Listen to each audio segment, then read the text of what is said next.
નમસ્કાર મિત્રો, સ્વાગત છે તમારું આચંજીવ સ્ટડી પોઈન્ટ યુટ્યુબ ચેનલના એક નવા વિડીયોમાં. એલઆરડી અને પીએસઆઈ ભરતીની શારીરિક કસોટીના કોલ લેટર જે છે એ ડાઉનલોડ થવાના શરૂ થઈ ગયા છે અને હું આશા રાખું છું ત્યાં સુધી તમે સૌએ જે છે એ કોલ લેટર ચોક્કસથી ડાઉનલોડ કરી લીધા હશે. જો તમારે હજુ સુધી કોલ લેટર ડાઉનલોડ કરવાનો બાકી હોય તો ડિસ્ક્રિપ્શન બોક્સની અંદર વિડીયોની લિંક જે છે એ આપવામાં આવેલી છે. તમે એ વિડીયો જોઈ તમારો કોલ લેટર જે છે એ ડાઉનલોડ કરી શકશો. જો તમારો કોલ લેટર હજુ પણ ડાઉનલોડ થતો ના હોય તો તમારે શું કરવું? પહેલા કોની શારીરિક કસોટી લેવામાં આવશે? જે તમારી શારીરિક કસોટીની તારીખ આવી છે એ તારીખ તમારે બદલવી હોય તો તમે શું કરી શકો છો? અને તમામ ઉમેદવારો માટે ખૂબ જ અગત્યની સૂચનાઓ જે છે એ જાહેર કરવામાં આવેલી છે. એના વિશેની સંપૂર્ણ ચર્ચા આપણે આજના આ વિડીયોની અંદર કરવાના છીએ. જો તમે ગ્રાઉન્ડ માટે એટલે કે પોલીસ ભરતી માટે ફોર્મ ભરેલું હોય તો આ વિડીયો જે છે એ અંત સુધી જરૂરથી જોજો. તમામ માહિતી તમારા માટે ખૂબ જ ઉપયોગી છે. તો હવે શરૂ કરીએ આજનો આ વિડીયો. તો સૌપ્રથમ આપણે વાત કરીએ કોલ લેટર ડાઉનલોડ થતો ના હોય તો શું કરવું. તો જે પણ ઉમેદવારોનો કોલ લેટર ડાઉનલોડ ના થતો હોય આ રીતે ઓજસની વેબસાઇટ પર જઈ અને તમારે જે છે એ કોલ લેટર ડાઉનલોડ કરવાનો છે. પરંતુ ઘણા બધા મિત્રોને જે છે એવા છે કે એમનાથી જે છે એ કોલ લેટર ડાઉનલોડ થતો નથી. તો એના માટે તમારે શું કરવાનું છે? સૌપ્રથમ જે ડિસ્ક્રિપ્શન બોક્સની અંદર વિડીયોની લિંક આપવામાં આવેલી છે એ વિડીયો જોઈ અને એ પ્રમાણે ટ્રાય કરવાનો છે. એ પ્રમાણે પણ જો કોલ લેટર તમારો ડાઉનલોડ ના થાય તો તમારે જે છે એ જરા પણ ચિંતા કરવાની જરૂર નથી. કારણ કે 14 લાખ કરતા પણ જે છે એ વધારે ઉમેદવારો મિત્રોએ જે છે એ પોલીસ કોન્સ્ટેબલ અને પીએસઆઈ ભરતી માટે ફોર્મ ભરેલું છે. 14 લાખ મિત્રો જે છે એક સાથે જે કોલ લેટર ડાઉનલોડ કરવાની ટ્રાય કરે તો એના કારણે જે છે એ વેબસાઇટ પર બહુ જ વધારે જે છે એ લોડ પડી રહ્યો છે. એના કારણે જે છે એ કોલ લેટર ડાઉનલોડ થતા નથી. જો તમારો કોલ લેટર ડાઉનલોડ થતો ના હોય તો તમારે જરા પણ જે છે એ ચિંતા કરવાની જરૂર નથી. તમે જે છે 21 જાન્યુઆરીનું જે ગ્રાઉન્ડ છે એ ગ્રાઉન્ડ શરૂ થાય ત્યાં સુધી તમારે જે છે એ કોલ લેટર ડાઉનલોડ કરી શકો છો. એટલે તમારે જે છે એ ચિંતા જ કરવાની જરૂર નથી. આજે ને આજે કોલ લેટર ડાઉનલોડ કરી લેવો એવું જે છે એ જરૂરી નથી. તમે 21 જાન્યુઆરી સુધી આસાનીથી તમારો કોલ લેટર જે છે એ ડાઉનલોડ કરી શકો છો. તો તમારે ચિંતા કરવાની જરૂર છે નહીં. સૌપ્રથમ તમારે જે છે એ ડિસ્ક્રિપ્શન બોક્સની અંદર જે વિડીયોની લિંક આપેલી છે એ વિડીયો જોઈને ટ્રાય કરવાનો છે. તમારો કોલ લેટર ડાઉનલોડ થઈ જાય તો. છતાં પણ જો તમારો કોલ લેટર ડાઉનલોડ થતો નથી તો તમારે સિમ્પલી જે છે એ વેઇટ કરવાની છે. આજે મોડા જે છે એ રાતે તમે ટ્રાય કરશો તો વેબસાઇટ જે છે એ નોર્મલ થઈ જશે. અથવા તો કાલે સવારે તમે ટ્રાય કરશો તો વેબસાઇટ જે છે એ નોર્મલ થઈ જશે અને તમે આસાનીથી તમારો કોલ લેટર જે છે એ ડાઉનલોડ કરી શકશો. હવે આપણે આગળ વાત કરીએ જે ખૂબ જ અગત્યની સૂચનાઓ છે એના વિશે.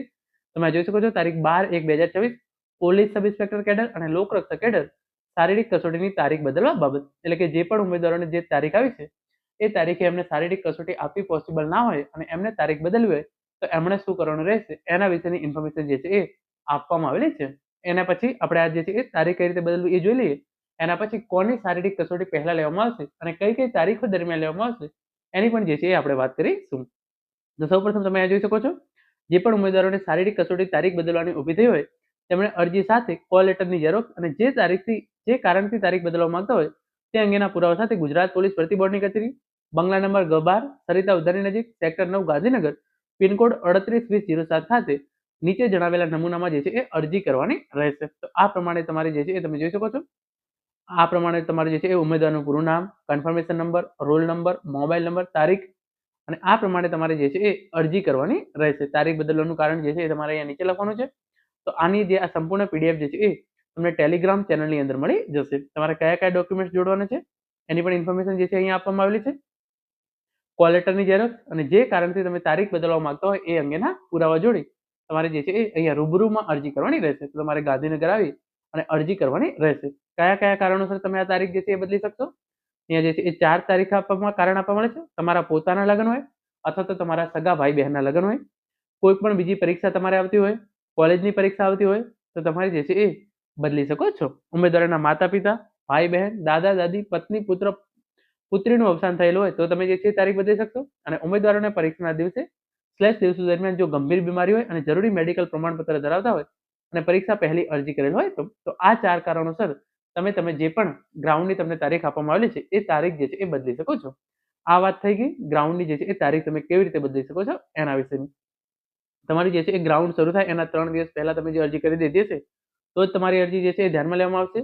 તમારી જે છે એ કોલ લેટર બદલવાની તારીખ જે છે એ એટલે કે તમે જે આ અરજી કરી છે તારીખ બદલવા માટેની એ અરજી માન્ય રહી છે કે નહીં એનો નિર્ણય જે છે એ ગુજરાત પોલીસ ભરતી બોર્ડ દ્વારા જે છે એ લેવામાં આવશે અને તમને જે છે એ નવો કોલ લેટર મળવાપાત્ર રહેશે નહીં. તમારે જે આ જૂનો કોલ લેટર છે એના ઉપર જે છે એ દોડવાનું રહેશે. પછી જેની અરજી માન્ય કરવામાં આવેલ ન હોય અને બીજી તારીખ આપવામાં આવેલ ન હોય તેવા ઉમેદવારોને મૂળ કોલ લેટરમાં જણાવેલ તારીખ સ્થળે શારીરિક કસોટી આપવાની રહેશે. તારીખ બદલવામાં આવેલ ઉમેદવારને જે મૂળ તારીખ છે તેના પહેલા કે તેના પછીની કોઈ પણ તારીખ જે છે એ આપવામાં આવશે. પરીક્ષાની તારીખ વીતી ગયા બાદ કોઈ પણ સંજોગોમાં જે છે એ તારીખ બદલી આપવામાં આવશે નહીં.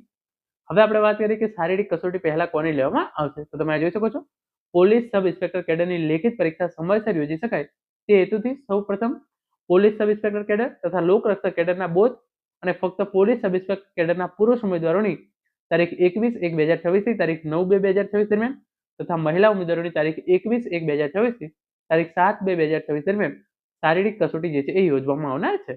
તો સૌપ્રથમ જે ઉમેદવારોએ પીએસઆઈ અને પોલીસ કોન્સ્ટેબલ બંનેની અંદર ફોર્મ ભર્યું હોય એમની, અને જે ઉમેદવારે ફક્ત પીએસઆઈ ની અંદર ફોર્મ ભરેલું છે એમની જે છે એ શારીરિક કસોટી લેવામાં આવશે.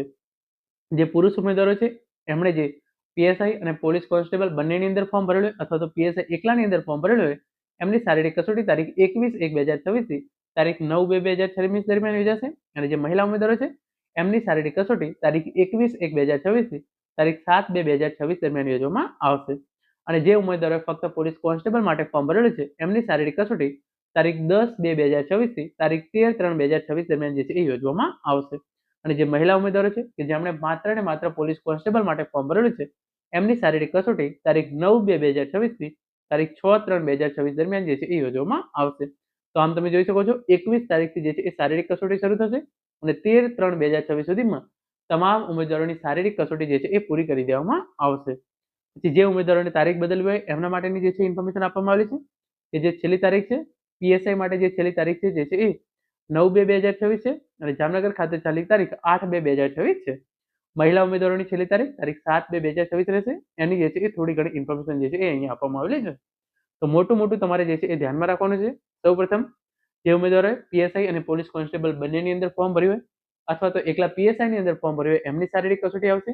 એના પછી જે ઉમેદવારોએ ફક્ત ને ફક્ત પોલીસ કોન્સ્ટેબલ માટે ફોર્મ ભર્યું હોય એમની જે છે એ શારીરિક કસોટી આવશે.